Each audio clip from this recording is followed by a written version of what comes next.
Bismillah and welcome to another episode of The Bridge. Today we have a young brother by the name of Harris, a very good brother that I met out in Umrah. So this is a good opportunity to catch up with him, to look into his life, to look into his future. And inshallah, straight into Akhi, Jazakumullah khair for coming. As we usually do, we just start off with your early life. You know, what was life like? How old was you born here? All that kind of stuff. And then inshallah, we just slowly pace through inshallah. So to you. Bismillah. I just grew up in South London. I was born in St. George's Hospital. No, I wasn't born in St. George's Hospital. That was my brother. I was born in Chelsea and Westminster Hospital. Okay. Yeah. Upmarket. Yeah. By then they moved up. But yeah, it was there, and then I went to school in Tooting. Okay. So Chelsea. No, but it was nice. Alhamdulillah, I went to a Muslim school in Tooting. Grown up in like Wandsworth area all my life, really. So what's your background? Background where I'm As from. in, like, you're from here, but are you from here? Nah, man. My That background kind of is it's mad complicated. But wallahi, I don't actually know. We still don't really know fully where we're from because my mum's mum was adopted. And so she don't know, and my mum never knew her dad growing up. So from that side of the family, it's a bit hard to kind of work out where we're from. But we've been told different stories here and there. And recently we met my mother's father. And so we're learning a bit more. But my mum is basically West Indian and English. Okay. And my dad is Irish and Indian. Okay. Yeah. Okay. So it's a bit of a mix up. Yeah. So the Islam then? Yeah. The Islam was just alhamdulillah, it was a fluke. No, for real. Alhamdulillah. So how did it come about? Do you know? Or is it you're learning still? No, I know. So both my parents converted, alhamdulillah. They both started practicing around the same time, just before I was born. My father first. He had a lot of Muslim family from his dad's side, who's all Indian. Okay. And Pakistani. So they had a lot of Muslim family, but he was never practicing growing up. So he was half Irish, half Pakistani? Half Irish, half Indian, yeah. Okay. Yeah. He just wasn't practicing. His parents never brought him up on any religion, really. His mum was Catholic, his dad was kind of Muslim, but they never really brought him up on nothing. But when he got to like my kind of age now, like 23, 24, he just felt empty. And alhamdulillah, he went for Umrah with his cousin who was practicing, and then he came back and decided he wanted to start practicing. And then my mother, who he was dating before that, he told her, obviously, like, we're not going to be able to be with each other now. So she was mad confused, like something that could take him away from her must be powerful. So she said, let me go and learn about Islam. And then she went, a year later, she came back and said, I'm ready. Inshallah. Inshallah. She didn't really give him a choice. She just said, we're getting married. Inshallah. It's like that. So I'm sure you guys hear about that a lot. Yeah. They got married at 25. Yeah. Mashallah. Alhamdulillah. Mashallah. And so your name, I know you on the thing you just said was Al-Harith. My name is Al-Harith. I thought it was Haris. Yeah. Your name is Al-Harith. My name is Al-Harith, yeah. Alhamdulillah. No one really says it like that though. But okay. Yeah. So how come that name came about as well? That's not a typical name you hear with Al-Harith. Yeah. Yeah. I don't even know. Do you know what it means, man? Yeah, somebody who cultivates, and it's one of those names that the Messenger of Allah recommended. Yeah. Like Abdullah, Abdurrahman, he also recommended Al-Harith. So your dad probably, that's one of his reasons for, I've always been told different things about that. But there's a companion called Al-Harith. There's like Zayd ibn Haritha. Yeah. Ibn Harith. Yeah. Ibn Haritha, yeah. Slightly different. Okay. But Al-Harith specifically, the Messenger of Allah mentioned, sallallahu alaihi wasallam, to kind of like, it's a good name to have. Alhamdulillah. Yeah, inshallah. That's why he probably named you that then. Yeah, I guess so. The cultivator. Yeah. But little did he know that the whole world is going to end up calling me Harris, bro. He probably feels shagged, bro. No. He's probably upset. No, what it was cause obviously I have a lot of non-Muslim family. No. And they can't say Al-Harith. So they was like, we're not having any of this. Forget this. We're going to call you Aris from now on. Aris. Yeah, Aris. That's your name. Aris. The only thing I won't let slide is Harry, fam. That's too far. When I hear Harry, I'm like, you're taking it too far, bro. Too far. No one that, remember, it's like Al-Harith. Yeah. So it gets it more difficult. I can imagine. Yeah, so school, before we jump ahead. So what school did you, primary school, what school did you go to? And then, let's move from there. Yeah, so I went to Gatton Primary School, which was originally called Arisala when I first started. Okay. Yeah. That's a Muslim school. That's a Muslim school, yeah, alhamdulillah. I never went to nursery and reception, actually. I started in like year 1. Okay. So I was a bit behind. That's why I do music now, innit? The late start made you a bit late, yeah? Yeah, a tiny bit. But so alhamdulillah, I really enjoyed my time there. No. Like when I think back at that school, I just have proper fun memories. Alhamdulillah, it was a really, really good time. They did a good job because I think it was one of the early Muslim schools at that time to be around. And obviously it has its difficulties, you know, like trying to manage the whole curriculum while managing the iman of the children at the same time, teaching them Arabic, Islamic studies, fitting that all in. But a lot of the things I learned there, like things that have stuck with me for my whole life. And much more than secondary school. So, yeah, alhamdulillah, I'm very grateful for my time now. Just a side point on that. So, you know, it's a Muslim school, Muslim environment. Parents are Muslims, you know, your uncles, aunts, all Muslim. What was your perception of Islam and Deen within yourself at that time, Iman-wise? You know, what were you thinking, my identity, being a Muslim, that primary age? Or was that kind of like, really as a child, you weren't really thinking about it too much? I don't think I was thinking about it too much, but what I remember thinking is just like it kind of gave me the idea and the benefit of feeling the ummah very early on, you know, because it's very mixed. Like there's no prominent one race of person there. Like everyone's from different places around the world. Everyone's just Muslim, you know, and that was kind of my earliest memory. After that, I went for Umrah and stuff, and on Umrah you realize like how vast the ummah is. MashaAllah. So. But we had early experience of that in school because, like, I just remember in class, the teachers, it was hard for the teachers, man, reading out the register. They got a lot of names to get right, bro. A lot of different accents and stuff on the name. So, alhamdulillah, I just remember and that warmed me to it, honestly. Like, I was able to say practically anything by the time I was like 10. Like, I could say this accent, that accent, Somali, Arab, you know what I'm saying? It was very Pakistani. mixed. Yeah. So, it was good, alhamdulillah. And, I really enjoyed that, man. It was really nice to have friends from kind of everywhere around the world. One of the things your cousin was saying. You can maybe correct me, but I think he had a perception or felt being in a Muslim school, Muslim environment, had a negative impact on some of the kids later on in their life. Yeah, maybe. I know what you mean. I know what you mean because like it could maybe be too much at the start. And you know you can burn out rather than getting slowly, steadily eased into the scheme of things.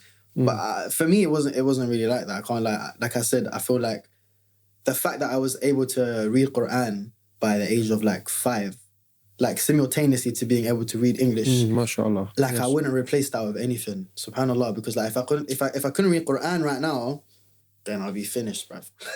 And that's like for me, that's a mad important thing. You're able to recite it, or you're actually able to read from the Mus'haf? No, I can read from the Mus'haf. At that age, at 5, 6 years old, we were able to read just as if not more fluently than we were reading English. And I have no Arab background, so like the fact that they were able to make me able to do that is all credit to them. Subhanallah, that's you can't pay for that. You know what I'm saying? And we couldn't pay for it. It was free. Yeah. Alhamdulillah. It was free. Was it free at that time? It was free, alhamdulillah, yeah. I don't know about now, but... I think now you have to pay, no? No, it's became... Initially, it was fee-paying. Yeah. Then it became like... maybe it changed while we were there, yeah. Voluntary aided funded later on. And did you live near there, hence why you went there, or...? Yeah, we lived quite close, about 10-minute drive from there. Okay. Alhamdulillah, yeah.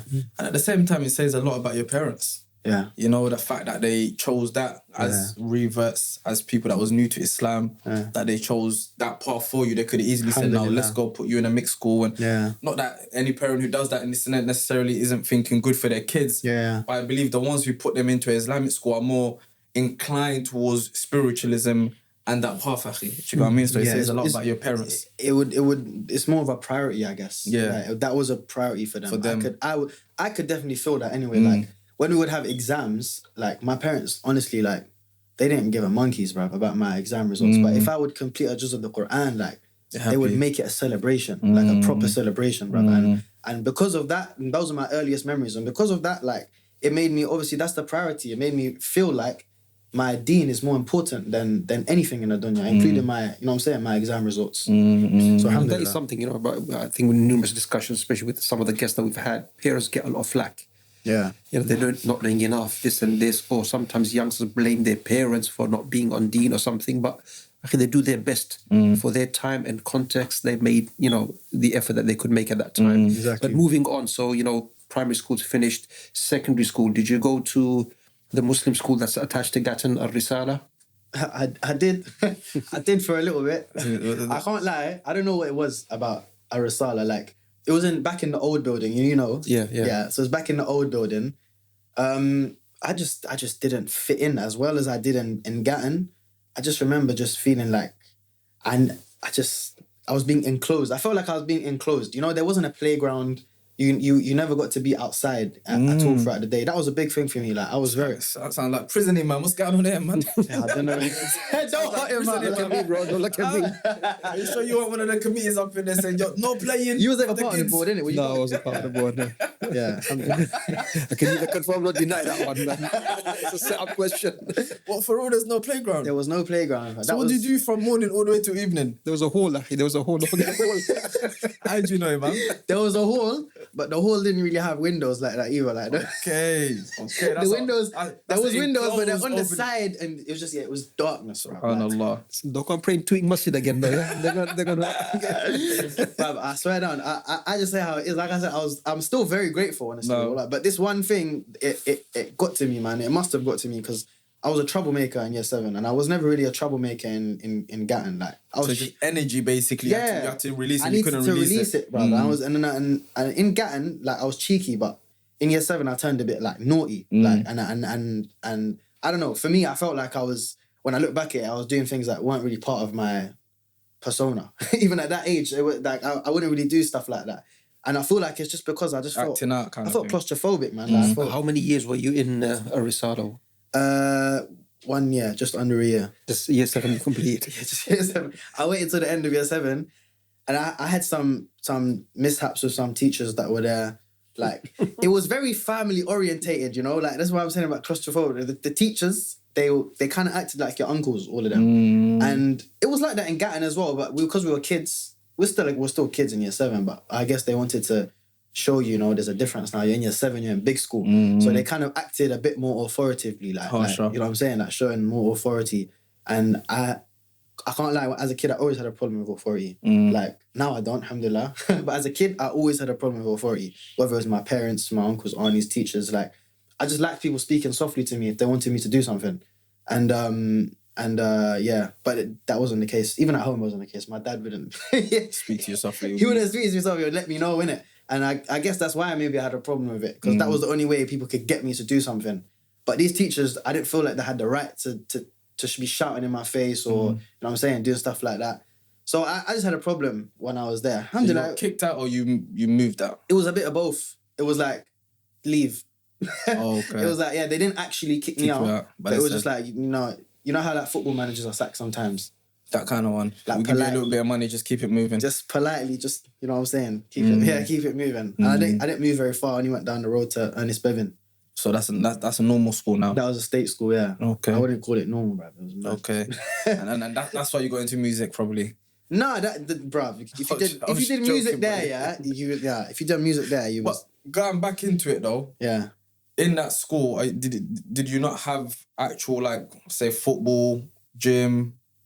So my one main memory is we used to do football in the hall. Yeah. Okay. So like I said, there was no outdoor space or nothing. But we used to play football in the hall, which was also used as the Salah hall for Jummah. Okay. But there was this one time, it would happen quite a lot where classes had PE at the same time and only one class would get to use the hall and the other class would have to sacrifice their PE.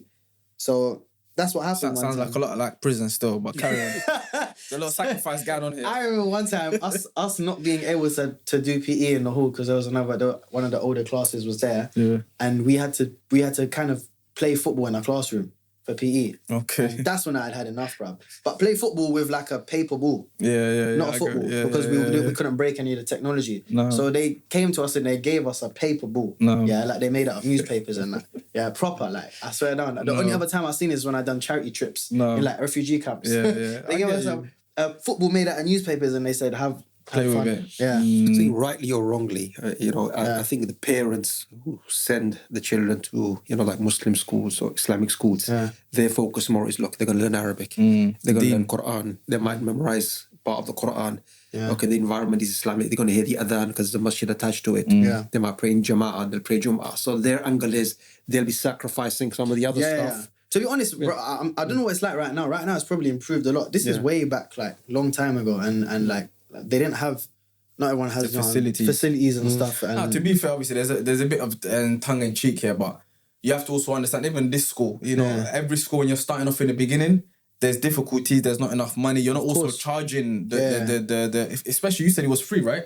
So you're not even charging the... Secondary was paying. Primary was free. Yeah, so even then, I guarantee it wasn't as like normal schools where you're paying a certain amount of money, £300, you get what I'm trying to say? Yeah. So there has to be this balance of understanding when you're sending them to these schools that they're not going to have exactly what they have elsewhere, but you know what they get? They get Dean.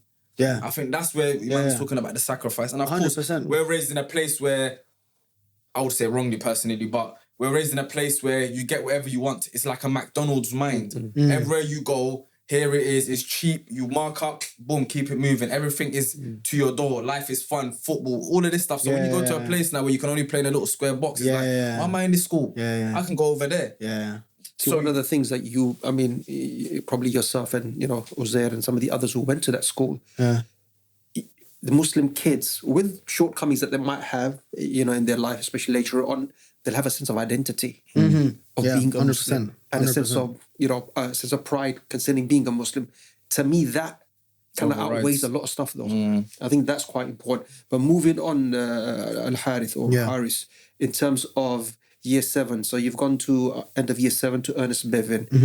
What's going through your mind at that time in terms of life, yourself, as a young kind of like, get into your teens very, very soon?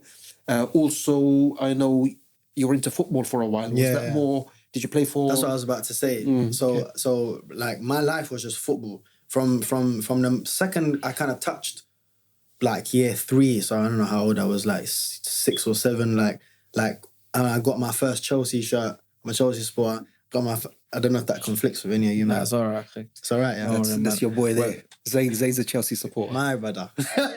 we're in the south, but it's only Millwall around here, yeah? That's it. Millwall? I'm joking. I respect a man who can support a team like that, I swear down. It shows proper, like, you know what I'm saying? Loyalty, bro. Never. Yeah, but alhamdulillah, football for me was like my life, bro. Like, and like, I can't lie, it's probably my earliest memory of something becoming more important than the deen for me. So although you don't realise it at that time, it's not that deep, you know what I'm saying? Like, but you slightly end up like worshipping it. Like, it becomes your whole life. And it became my whole life, bro. Like, a lot of my friends will tell you the same thing for them as well. Like, you just lose focus of everything else. Didn't care about exams anymore. Like, I was doing hifz at the same time of Quran. And I just remember just having to choose a lot of the time between giving my time to the Quran or giving my time to football. Like, and at the time, not, like I said, it's not that deep, but like, I was playing football day in, day out, man, like every single day. Is it because you thought you was going to be a footballer? Yeah, I thought I was going to be the greatest footballer in the world. Like, I don't know if that was for everyone, yeah? I can't lie, I had mad techers, bro. So people was gassing me up. People was gassing me up everywhere I went. Like, you're going to be something mad. So they're not helping it. They're feeding the machine, bro. They're feeding the machine. They're feeding my ego everywhere I'm going and telling me this, telling me that. What was your reason for not taking that further? What happened? I took it as far as I could. When I got to... so I was playing Sunday League for a long time. I was playing for Tooting and Mitcham, like a local team. Then I entered something called the Chelsea Asian Star, which was like... Even though I'm only called Asian, they let me in. They let me in and I entered this competition where it's all Asians and... Because there was no, like, Asians in the academies. Okay. So people were complaining. So they did this competition where whoever won it got to enter the academy. And I came second 2 years in a row. Okay. So the first year I came second, they blanked me. They said, doesn't matter, you came second. I won on the points, but in the matches, someone else was better than me.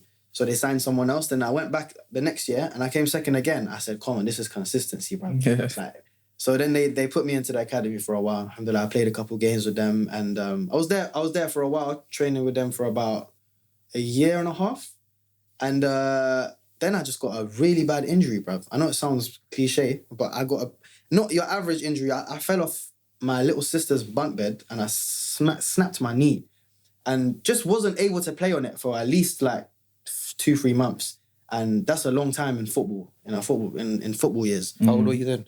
I was 15. 15, yeah. Okay. And when I tried to go back and like, you know what I'm saying, they kind of made me retrial kind of to get back in. I just wasn't fit enough, wasn't good enough, to be honest with you.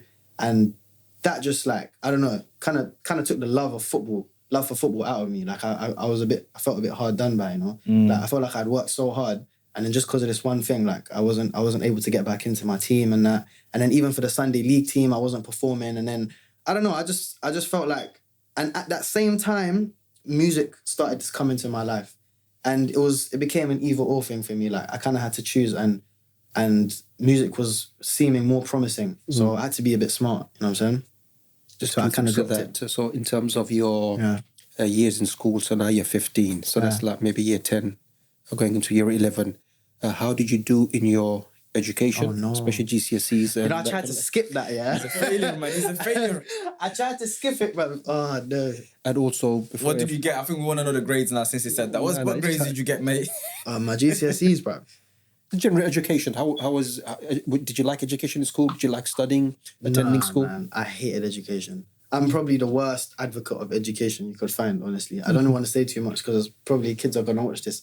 But you have your reasons. What's your logic behind it?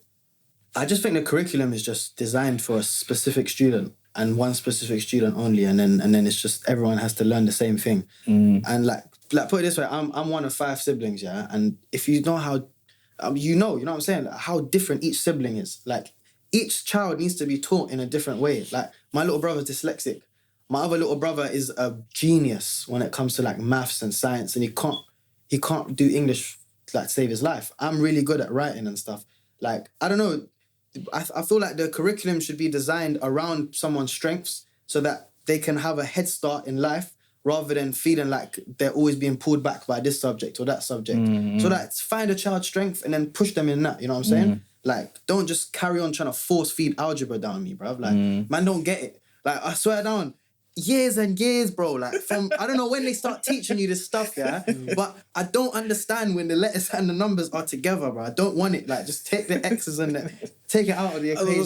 Fuzi came, like, brother from things, said the same things that I went to. What did he go to? IT, innit? IT. He's like, they put in numbers and letters together. Yeah, bro. I don't even know what that makes.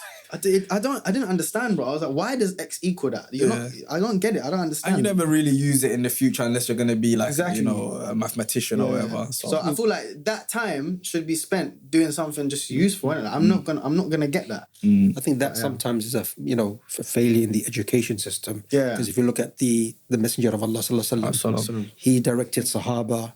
In ways that they were good at. You know, exactly. If it's hadith or Quran or business and so on. So that approach. But in terms of, a lot of our guests had difficulties in terms of, especially in their kind of like teen years, gang life, drugs and so on. Did you at that stage, 15, 16, get involved in any of that kind of like road, street stuff? Or were you away from that?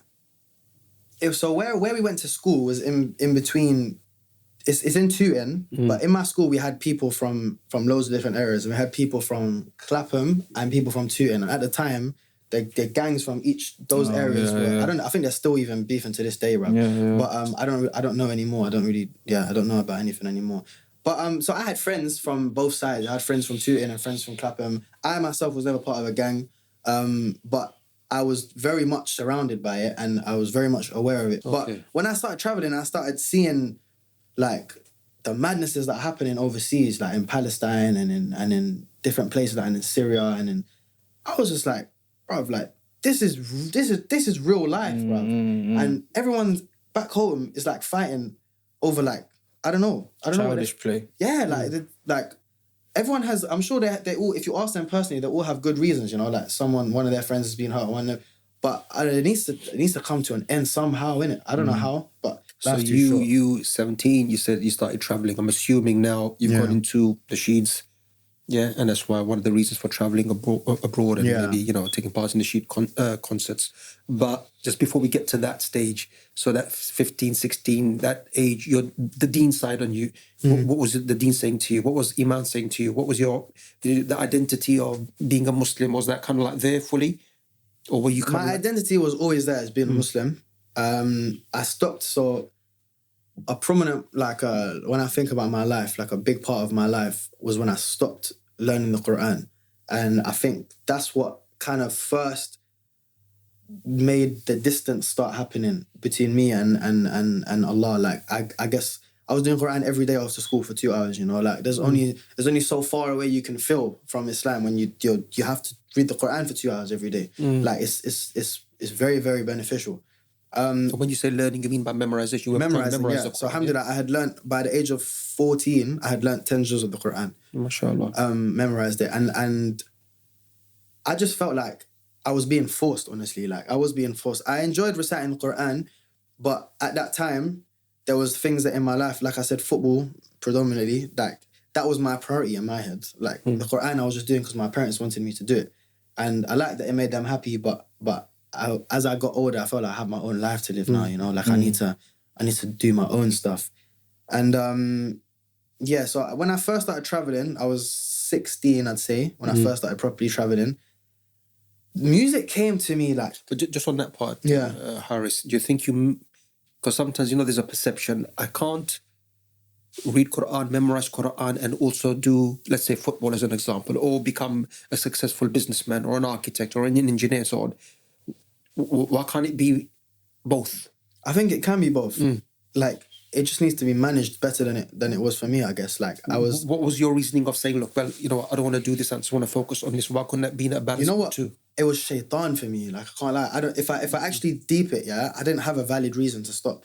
My reason, I was mad manipulative, like, when I was a kid. And I tried every way to get out of, like, that kind of stuff when I realized that I felt like it was holding me back from doing other stuff in my life. So, like I said, I think it's just shaitan, because I remember my main reason telling my father was, I'm too scared to learn the Quran in case I forget it, which is just mad. Like, if you think about it, I could say that about anything good then. Like, I'm too scared to do this good in case it gets undone. Like, You can use it for football. I'm still scared to keep carrying on unless exactly. I'm too scared to play this match in case I get injured. You know what I'm saying? Like, you could say that for anything, and that was my main reason, honestly. But at the time, I remember I had gone to a talk and I can't remember the sheikh, but he was telling us about the sin for forgetting the Quran, and I wasn't aware. And then as soon as I heard that, like I said, that shaitan just kept eating away at me. You know, like oh, you don't want to learn too much because then you're gonna forget it. You're gonna learn too much. Like, look at the punishment you're gonna receive. And yeah, that's what I remember being my main reason for wanting to stop. I can't lie. So what pushed you towards nasheeds? And initially, nasheeds that the nasheeds you started were without music, correct? No, it was always with music. From the beginning? Yeah, it was always with music. Okay. So growing up, I didn't listen to music at all. Okay. Until the parents went to sleep. Yeah.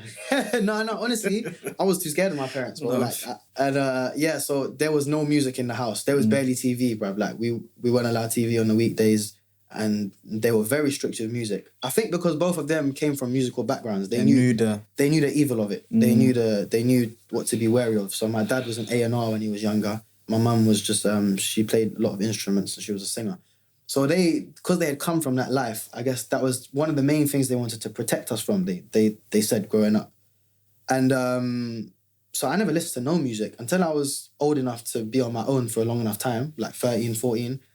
But yeah, so that was just me feeling brave enough to listen to music away from my parents. What was pushing you towards that direction? What pushed you towards? I felt like I had it in me, bruv. I had it in me. Like, and I think it's because my parents were musical. Okay. Like, and I was always told that I could recite Quran like with nice melodies and stuff. So singing always, like, I don't know, just felt like something that I should be prone to doing, you know? Like, and when it came to Eid gatherings and stuff with the family, I would always sing nasheeds. That's when I would sing nasheeds and stuff. Okay, that's how it started. Yeah, just like La ilaha illallah, just stuff like that. And I'll just sing them always at family events. But that was the only sort of form of music I knew, like La ilaha illallah, just stuff like that. Because that's all they. So how long did that carry on? I mean, you could say, look, it's musical, but the lyrics are Islamic. Yeah.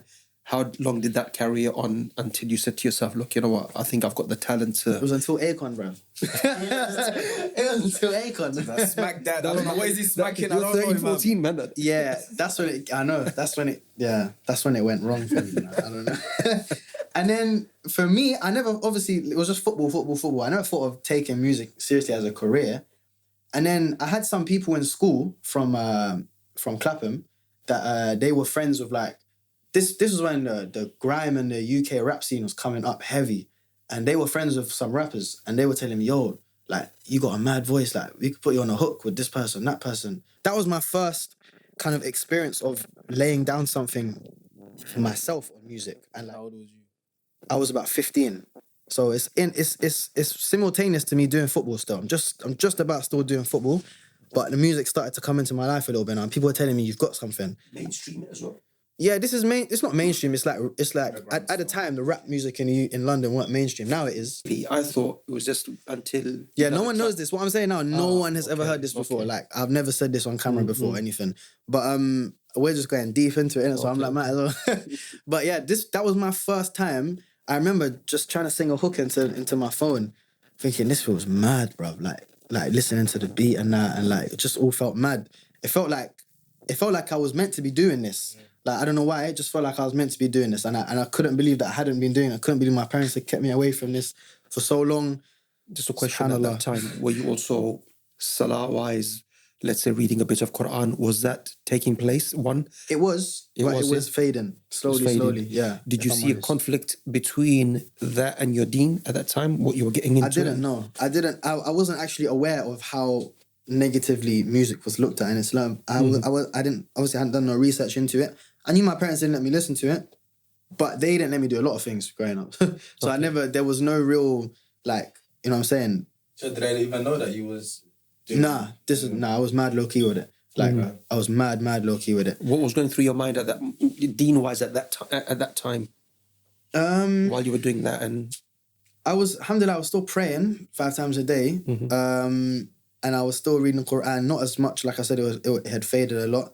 But I wasn't that concentrated on it. I just thought, as long as I'm praying, I'll be all right, inshallah.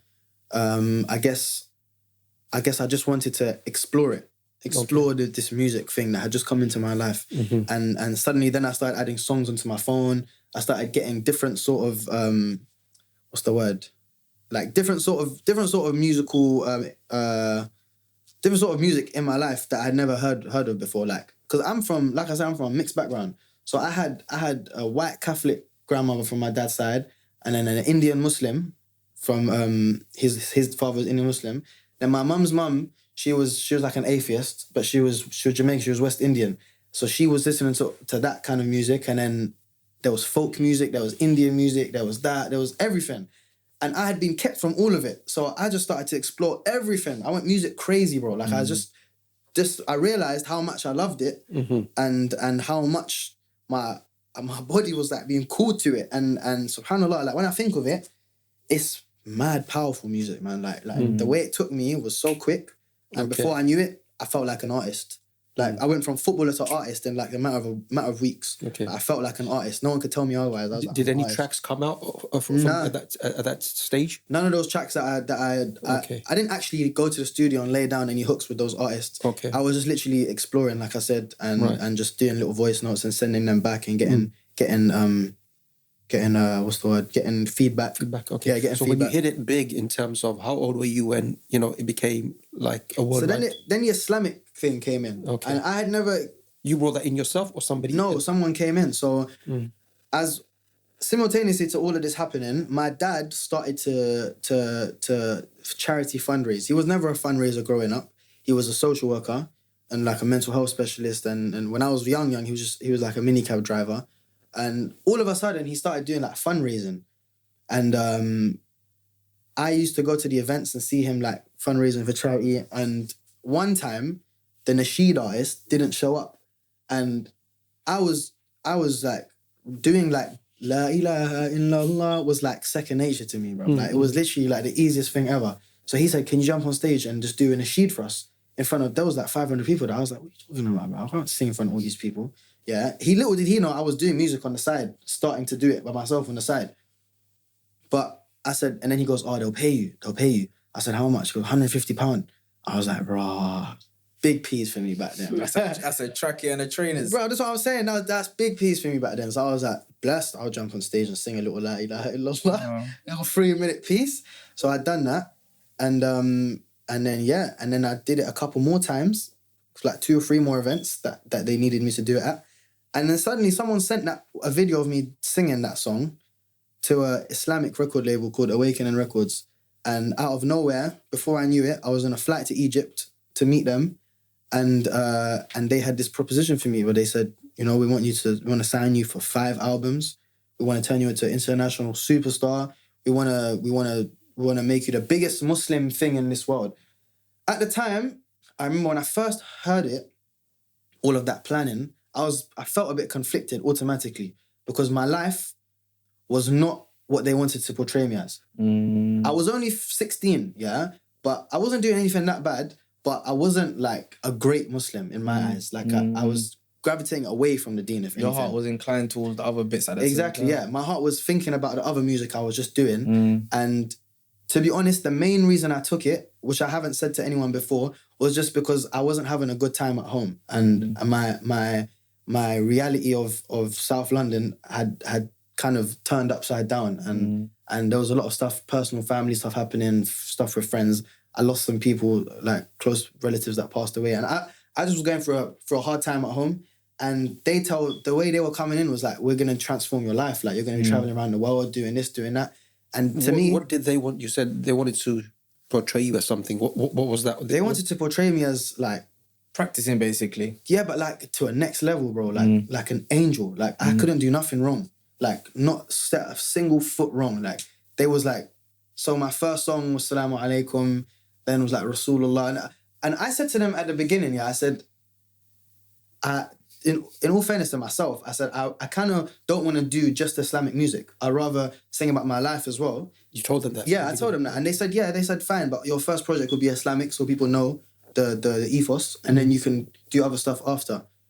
And as the years went on, I was with them for about 3 or 4 years. As the years went on, that just kind of didn't happen. And we just kept having disagreements on the music we were making. I said, and honestly, my religion, my iman was getting weaker and weaker as time was going on. And in the public eye, it was getting stronger and stronger. Like, people were thinking I was just something very different to what I was. And every time I'd get caught in like a shisha bar or like at a party or something, just living my normal London life, people would like, if people recognize me, like if I was out at a party and there was other Muslims there, they'll take videos of me and put it up online and stuff. And then I'll get all sorts of scrutiny from people saying, "Oh, like you're doing this. Like, how dare you be here?" What's the point on that, Harris? One in terms of, are you saying definitely the iman deteriorated at that stage? Yeah, 100%. It was deteriorating. Okay. And I think I said it downstairs. It was a lot to do with the fact of how I felt about myself. Okay. Like, I felt because of all the judgment I was getting. Yeah. And just the fact that my lives were so different, like. So my public life, that felt like Islam to me because that was what I was being told was Islam. Yeah. And my private life felt like the furthest thing away from that. So I imagine how far away I felt from the deen. Like, do you think, in terms of the people judging you in that way, that pushed you further? Yeah, 100%. If they had another approach to say, look, you know what? Okay, he's got shortcomings. So do we have. We have our shortcomings. We help one another. Yeah. And we still engage with our brother. He's still our brother. Do you think that would have helped? 100%, yeah. I'm not gonna stand here and blame anyone apart from myself. Like, it's my own fault how I was moving away from the deen. But I definitely agree with you in the sense that if I had more people trying to help me instead of just like, you know what I'm saying, cursing me and like you said, it pushes you away. It makes you feel worse about yourself, which makes you feel like you're further away from Islam, and then it's a longer road back. And you just feel like you're kind of done out, which is what I felt like. By 2018, so I'm 20 in 2018, I'm feeling finished, bro. Like, I'm feeling like I've been lying to the world for years and years. Like, I didn't know what to do. I said I'm quitting music, so I quit music because there was no way out of my contract. So I couldn't carry on music without leaving the contract. You know what I'm saying? And I couldn't get out of that contract. So I just said, all right, if you're not going to let me leave, I'll just quit. I'll just quit music because I was done with it. I was like, people think I'm everywhere around the world I go, even if I'm going for holidays with my family, like just nothing to do with work. Anyone who meets me, I have to snap into a different persona and just pretend to be someone I'm not. And it just caught up with me after a while. And also, it was the negative impact I was having on the ummah, which is what I felt anyway. I was having alhamdulillah, I was having some sort of positive impact as well. A lot of people would DM me saying, I started practicing because of you. Why do you say that? Why do you feel it's a negative impact? And again, because it just was, like, people was... But isn't that like what you said? You can't blame others. Yeah. But they also can't blame you for, let's say, shortcomings that they might have. Why are you feeling that way yourself? It's like, say at my concerts, yeah? In the nasheed world, in the Islamic music world, there hadn't been this kind of, this teenage girl craze kind of thing yet. Like, I guess the stardom that comes with it, basically, you're talking about. I think because I was the youngest person to kind of do like Islamic music, like up until then. I don't know about now, but up until there was no one that was like no teenage boys doing it. It was like my earliest influences were like Native Dean and people like that, and then Zayn Bika and Maher Zayn. And when I'd go to those concerts, because I went to those concerts, there was no girls moving wild, you know what I'm saying? Like, people was abiding, you know what I'm saying? There was adab, there was etiquette, and like people was kind of following some sort of like adab, like I said. I never encouraged people to be moving mad at my concerts, but you also can't really expect them to be doing it. Like, it's a concert with music, there's a teenage boy up on stage, like, that you support. Like, I don't know, it's just human nature, bro. Like, they were gonna start screaming and doing this and doing that, and then it just started turning mad.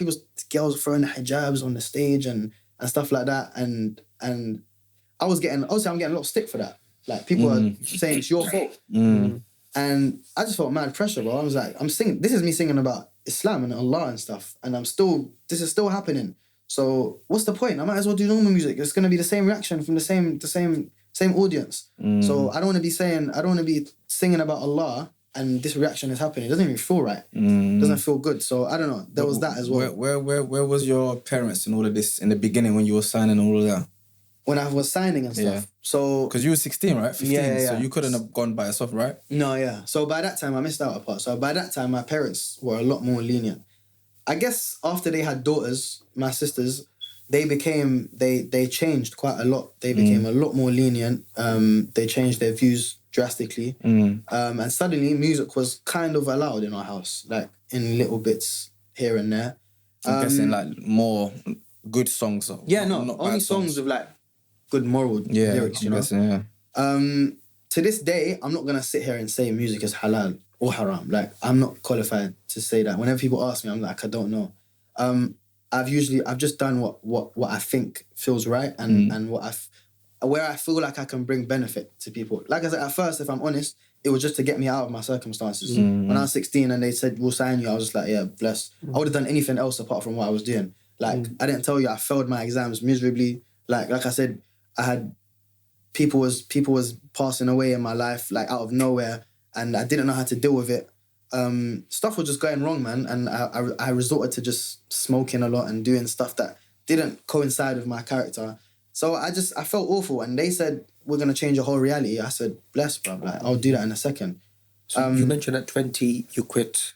So you stopped for how long? I stopped for about 6 months. Okay, and then what? You went to another kind of like... I went on Hajj. Okay. So I went on Hajj in the summer of 2018. I quit music in like March. I went for Hajj in the summer of 2018. And obviously I'm asking Allah to guide me. I'm saying, like, give me some guidance. Like, what do I do? As soon as I got back from Hajj, I got a record label. I got interest from a big record label in London.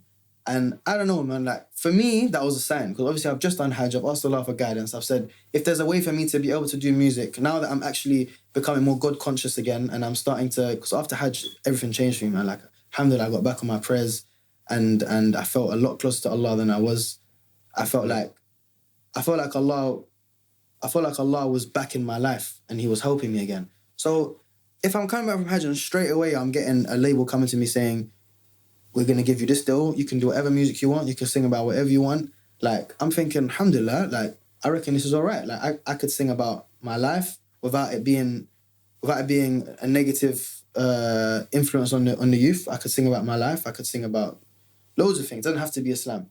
So I felt all right with that. And they paid for my law fees to get out of my old contract. That was another thing. They cleared that quick. Like, I was not able to clear that. Like, it was too much of a thing for me to kind of have that money back then. So when you went with them, then did your kind of like music style, genre, kind of like, did that change and what you were singing about? Yeah. So it changed as in the music didn't change. I was always using music in my songs, but the lyrics changed. So my first song was Human.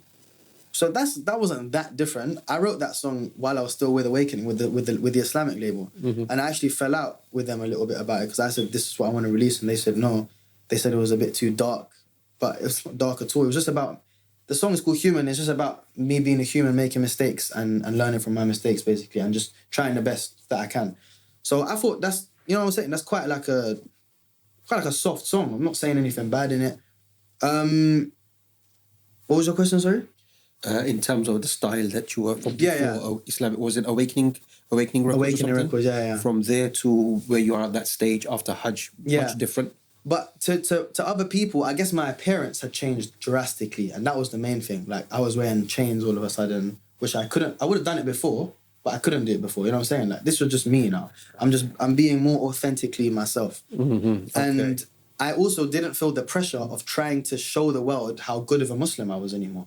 So, and that actually benefited me a lot, because I felt like I was getting closer and closer to Allah, because I didn't feel like, you know, someone told me something one time, your relationship with Allah is from here to here. It doesn't go from here to China, to Japan, to South Africa. And I'm saying, you don't have to tell all these people about your worship and stuff. Like, just talk to Allah, straight to Allah. And that helped me a lot. Like, I felt like, as my public persona might have been seeming to be getting worse, I was getting close to Allah. Mm-hmm. And so salah-wise at that time, Quran, that all was good. Yeah, was way better than before, alhamdulillah. Not perfect, obviously, but way better than before. And I felt good. Mm-hmm. But I was getting a lot of obviously stick. Backlash. Yeah, a lot of stick from people in public. And I've always been quite thick-skinned, alhamdulillah.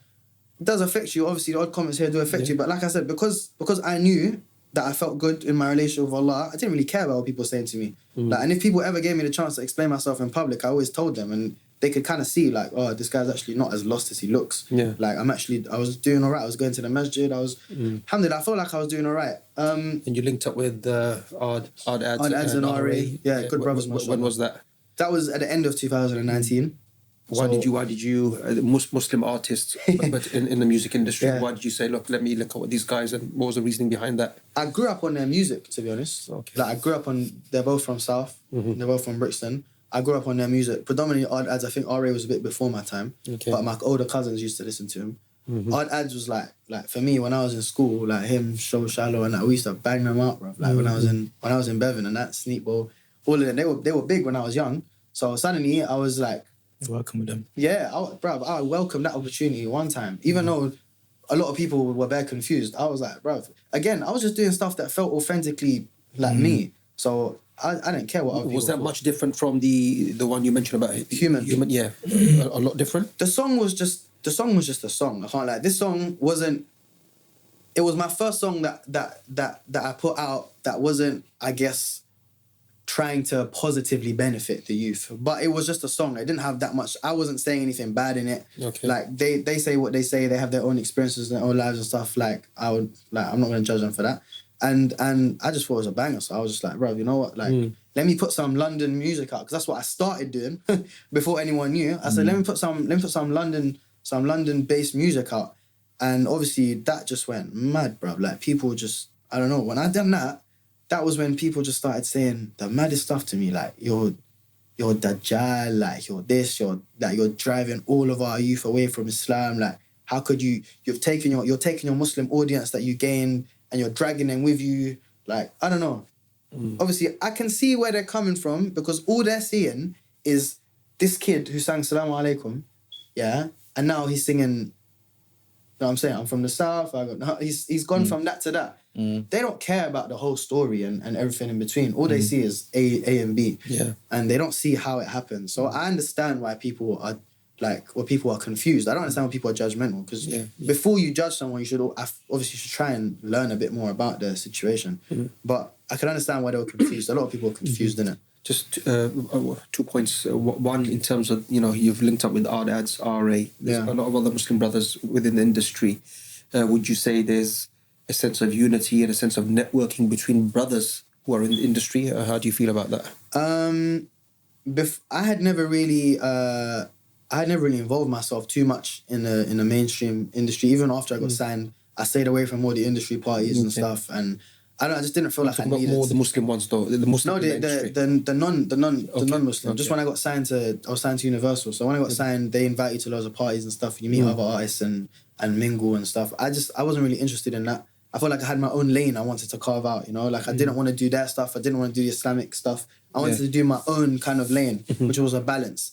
So I didn't really care about making friends. But like I said, Odd Ads and R.E., like, I knew they were Muslim and I knew I had grown up listening to them. Okay. And when I met them, there was definitely that sense of brotherhood, man. Like, you know what I'm saying? We alhamdulillah, it was really nice, bruv. Like, they were really, really nice guys, mashallah. And I'm still in contact with them to this day. Mashallah. One thing was also in terms of, you mentioned sometimes there's kind of like parties and events and so on. Do you think it would be better that somebody, let's say, they're doing music, and actually I asked one of the guys about this, and he said, look, he does his music, but he doesn't attend parties because he knows there's going to be all kinds of madness taking place. Yeah. Would you say for yourself that's better, and would your team, your managers allow that? Just say, look, I'm going to do my music thing, but you know what? Those environments are going to be drugs, there's going to be women, there's going to be all kinds of haram. Yeah. Would it be better to at least limit certain things so that, okay, you're safer and the iman is safer? 100%. Yeah, 100%. We've been taught, like, time and time again, we've been told, you are the company you keep. And, like, for me, I was very naive at one point, especially when I came back from Hajj. I felt so strong. I felt so close to Allah, naively, obviously, that I felt like I could be anywhere. Like, I felt like I could be anywhere and do anything. That it didn't matter because I had my relationship with Allah. And it was a little bit what I was saying earlier, I didn't care about what people thought about me. But I think you can only think like that to a certain extent. You have to tie your camel, you can't just put yourself anywhere. And that's what I was kind of doing at one point. I was just letting myself do anything and go anywhere because I felt strong enough in my iman. I definitely agree with you and think that people who are doing music and in the industry, if they are God conscious, then they should try and stay away from those because you don't need to go. Yeah. Like, you don't need to go. Mm-hmm. Like, I know some people in the industry that don't go to them just because they don't like them. Okay. You don't need to go. It's probably better short term for you if you do go and like get this link and that link, but you don't need to go like that. Mm-hmm. And one more point. Sorry, you want to say something about Latif? No, if you got a point, go on. Yeah, just in terms of you've got a platform. Yeah. And this is something that we, with some of the other brothers, the rappers in the industry, we always mention in terms of using that platform for some sort of positivity. Yeah. Whether it's against knife crime, whether it's against kind of like racism, whether it's against kind of like Islamophobia or whatever.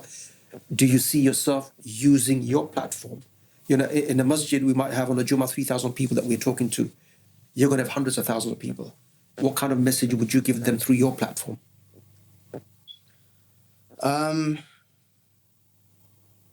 After everything I've done in my life, I'm just so sure more than anything else, and it sounds cliche, but I'm just so sure more than anything else that we can't gain happiness except through Allah and except through worshipping Allah.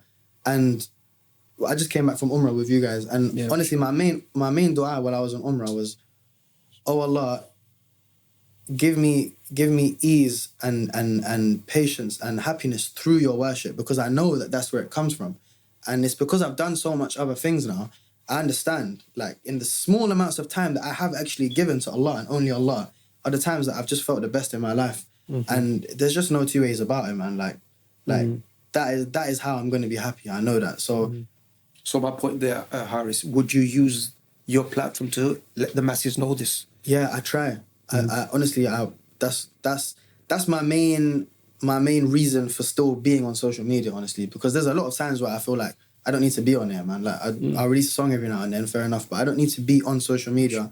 I no longer feel the need to broadcast my life and everything, but I do want to try and remind people a lot, and try and, if sometimes you can say one thing that will stay with someone for their whole life. You never know what you're going to say. So I do want to try and, inshallah, carry on doing that. Hopefully I'm doing it. I don't know if I am, but hopefully I am. And yeah, inshallah, Allah will make that possible. I mean, I would just say, because obviously time, we can keep talking for time, to be fair. There's so many points we can kind of break down and we haven't got the time to do it. Inshallah, probably do another one another time, inshallah. But just in hindsight, listening to your journey, and even all the brothers that's come before you that you may have seen, and looking back in hindsight, is there things you wish you knew about the music scene or the scene that you're in right now that you wish you knew before you got in, kind of thing, whether it's positive or negative? Is there things I wish I knew about the music scene? Yeah. Yeah. There's a lot of evil in music, no doubt about it. Like I said, I'm not going to sit here and say whether music is haram or halal. But there's definitely a lot of music. There's definitely a lot of evil in it, and it can definitely take the place of the Quran. And like, I feel like I'm in a better position to say that than anyone else, because I've had both influences in my life very, very strongly. I had the Quran all throughout my childhood, and then I had just music for the last like 10 years or so. And I can tell you for a fact, because I just wasn't close to the Quran while I was being consumed by music. Whether or not you can find a balance, that's what I'm trying to find out now. And alhamdulillah, right now I feel like I have some sort of a balance. But yeah, it's definitely harmful. And obviously the music that is mainstream nowadays, like, I don't even need to say, like, the music that's mainstream nowadays is just, I don't even know how they let it come out. But obviously that's just the way the world's moving, innit? Like, you can practically say anything until you can't say anything, and people are too sensitive. But you can practically say anything nowadays in a track, and everyone will just sing along to it. Yeah, because I think the stage that music is at today, lyrically, and I've said this on one about, like, when you look at a lot of the lyrics, like, vulgar isn't even the word no more. You can't even put it under the word music. You might as well just put pornography, or you might as well just use another word, violence and killings and shootings, because there is no intelligence really involved in it no more. Back in the day, even Tupac, you could say there was a level of upliftment. You know, he was talking about struggles, and then coming out of the struggles, okay, he spoke about bad, but he had a balance of some form of upliftment. Other musicians, and even when we talk about halal or haram, even all the scholars in the past will say at least the music has to be of benefit. There has to be a level of benefit for the people. Okay, instruments, whatever, but there has to be a benefit. And I think a lot of musicians today have lost that. It's become more about money, and the end goal is just literally money. And personally, I've met you, and we've sat down, and I will say it on camera, you're probably one of the nicest youngsters I've met, you know. And I never knew he's I never knew none of that stuff. I just saw you as a kid on a bus, and we was just chatting, and very humble. So, you know, I wish Allah helps you in your life, and trying to balance what you can, and Allah aids you in your path. It's not easy. We all have struggles, and that's what people don't realize when we watch these kind of shows is people think you come on and other people come on and we're trying to promote music, or we're trying to program. No, it's just that you're on the limelight. So that's what we're seeing, and we're trying to dissect and see how we can maneuver our lives. There are other people sitting in this room or in other places, and they have their own sins, but it's just private. And only Allah knows about it. And every single person watching this now is going through their own issues. Do you get what I'm trying to say to you? Your one just happens to be public. So inshallah, people learn from this. Finally, what we usually do is just ask a question like, you know what, now in hindsight, you're how old now? 24 now. 24? So you're still young, akhi. And it's just mad what you were saying, though, man. It's scary, wallahi, man. Like, sometimes I think about it, and I'm like, obviously, because like what I just said, music can be very, very evil. And like, if I'm being an advocate to that evil by putting out music, like, this just forget about the cameras. I'm just literally deep in it now. Like, wallahi, sometimes I sit down and I'm thinking, like, why am I taking the risk, man? Like, why am I taking the risk of being an advocate to that evil when I know, like, more than, like I said, more than a lot of people, how much evil there is in music. And although I'm not trying to directly advertise that evil, I could be bringing people closer to it. And it's mad scary, bruv. Like, I just want people to know that. I don't want people to think like I'm just doing it like willy-nilly, you know what I'm saying? Like, I'm very much aware of it. Very conscious of your... I'm very conscious of it, yeah. And I don't know. Inshallah, Allah I don't know, man. Inshallah, Allah guides me. Nah, akhi, for those who ask, like, Allah makes a way, akhi. You know, we speak about this many times. Everyone has a story of when they ask Allah for something and they're trying. Akhi, you have a good voice. So you can do anything with that voice. You know what I'm trying to say? And still make money. You're smart. You can do something with that. You know, you're intellectual and you can speak good. You can do something with that. Money is just the means in life. There's always ways to make money. All of us can make money. Whatever's written for you is written for you. Regardless if you do it wrong, right, whatever's written for you is written for you. I think people need to really gather that in their mind. When Allah says that if the whole world came together to benefit you, but they will not benefit you more than what I've already written for you. And if they come to harm you, they will not harm you more than what I've already written for you. So regardless of what you do or you don't do, it's written for you. You just try to do it. You know what's mad, yeah? I haven't, like, I've said this before. I don't think I've said it on camera. I've said it on my social medias before, yeah? I haven't earned a penny from music, which might surprise bare people, but I haven't when I think about it, it might be Allah might be protecting me all this time. Mumkin. Like why is that the case though? I mean, I've just had very bad deals. Very bad. Your money's coming, but you've spent it, or you're just not getting money. No, I've never earned £1 from music revenue. It goes all to what, the agents and the... It's always gone to labels or someone else, or like I haven't like. And when I think about it, like I said, this could be like Allah saying, like, Allah saving me from having haram income, because I literally haven't. I can't say I haven't earned money from music because I've done shows and stuff. But in terms of the music revenue, in terms of all my music you hear out there, when people are listening to my music, you're not paying me. Like, you're not paying me at all, bro. I haven't got a single penny from you listening to my music. And subhanAllah, maybe that's been a protection for me. But, yeah. So it's not for money that I've been doing it, bro. No. Like, this is what I'm saying. Why am I taking the risk? If I'm not taking the risk for money, sometimes I sit here and I think, why am I even taking the risk, bro? Like, why am I taking the risk of putting it out there? But inshallah, we asked Ad, Ads, Ray, who else to recite the Quran? Who else done it? Oh, mad. You said it's that time. He's got his 10 Jews in there. Did they do that? Yeah. You got to make them do Surah Baqarah, bro. Alif Lam Mim, go on, bro. I love them brothers, wallahi, man. Like them. Ray, you done this Surah Fatiha and that, yeah. Adad's done. Yeah, Boost. All of them. Done it as well. Yeah, Boost done it as All well. the Surah Fatiha, yeah? No, different one. I was gonna say, man. No, just before that, though. Okay. Just finalize it. I was gonna ask you before you. I know you wanted to say something, but just usually, and in hindsight, now looking back, what's the reminder or what's the advice you'd give yourself at 13, 14? You know, those kind of stages that maybe either benefited you or ideally benefited you. Yeah.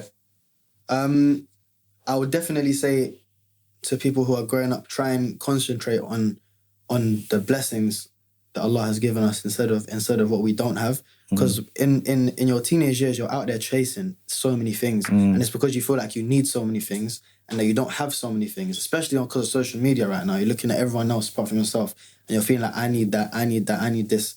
But Allah has blessed us with so much. Like, even right now, someone said to me the other day, they said, if Allah was to put you into Jannah right now, and he said, he put you into Jannah right now, what would you ask for?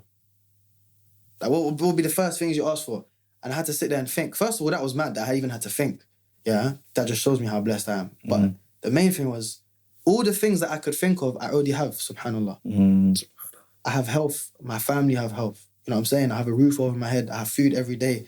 These are the priorities. These are the things we actually need. And those are the things that I would ask for, honestly. If someone put me into a new place, those are the first things I would want. SubhanAllah, so imagine how blessed we are. Like, we have to try, you know, there's the glass half empty, half full. We have to try and think glass half full, man. Like, Allah has blessed us with so much, man. And it's a test, honestly, that we've been blessed with this much. Because when I've travelled to these places around the world and these refugee camps and that, they've told me with their own mouths, they said, don't feel sorry for us. They said, we feel sorry for you. Because you lot are the ones being tested right now. We know what's coming for us, inshallah. Because they have nothing. They literally have nothing. And we're told, you know, like, the people of Jannah are going to be the people that, you know what I'm saying, that didn't have much here. Yeah. So, wallahi, we have to try and be grateful, man. We have to try and be grateful. Barakallahu feek. And then Imam. Quran, Bismillah. Okay, inshallah. Alif Lam Mim. Alif Lam. What's that?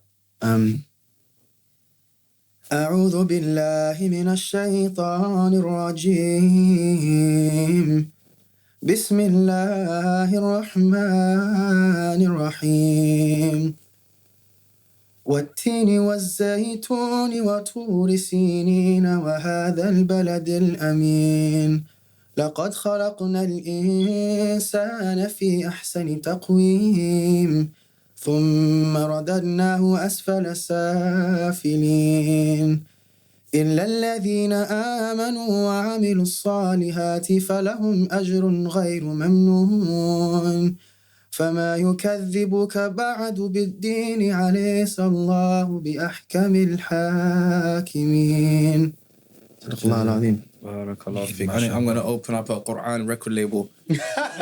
Harris J is the first signing. I'll sign, bro. I can't lie. I'll sign, bro. Just make sure you get something from it, though, yeah? You're not taking it all in, yeah? You're not really on the fat cat, bro. That's the guy to the side, akhi. No, man. Jazakumullah khair, akhi. Wallah, may Allah bless you with your voice. Make you do khair with it, akhi. You're a very good-hearted brother. Wallah, I only want the best for you. And inshallah, Allah gives you that, bro. Barakallahu feek for coming. Thank you, brothers. Wallah, jazakallah khair for having me on here. Wallah, I appreciate it. Alhamdulillah. I was saying before, you know, we started, like, I just find these things very beneficial for myself. So jazakallah khair. Barakallahu feek, akhi. Wa jazakumullah khair until the next time. Assalamu alaikum.